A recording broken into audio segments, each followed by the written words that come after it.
নমস্কার বন্ধুগণ, সবাই কেমন আছে? আশা করি ভালো থাকবেন সবাই। তো আজকের ভিডিও তো নিয়ে আবার চলে আসছি ভিডিও নিয়ে। তো টোটোটার সমস্যা হলো যে গাড়িটা চলতে চলতে বন্ধ হয়ে গেছে বৃষ্টি ভেজার কারণে। তো তো প্রথমে সেন্সার মাপে দেখলাম যে সেন্সার শর্ট হয়ে গেছে, জল মোটরে জল ঢুকছে। মোটর খুলে সেন্সার চেঞ্জ করে গাড়িটার সমস্যাটা একটা দেখাচ্ছে যে আবার মোটরের কোনো এক্সেলারেটর ঘুরে না, কিছু হয় না, আওয়াজও করে না মোটর। পরে আমরা অনেকক্ষণ চেষ্টা করার পরেও কিছু করতে পারিনি। তারপর আবার মোটরটা খুলে আরেকবার সেন্সার চেঞ্জ করেছি। সেন্সার চেঞ্জ করার পর খালে এই যে রিভার্স দিলে সামনে যায়, সামনে দিলে পিছনে যায়।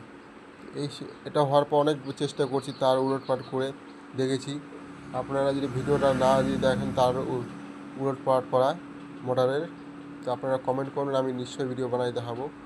তো তারপর আমরা এই ডিফারেন্সিয়ালের যে এই মোটরটা আছে, মোটরটা ওই সাইড ছিল, এই সাইড ঘুরাই দেবো। তো আপনারা দেখতেই পাচ্ছেন যে ভিডিওতে হচ্ছে।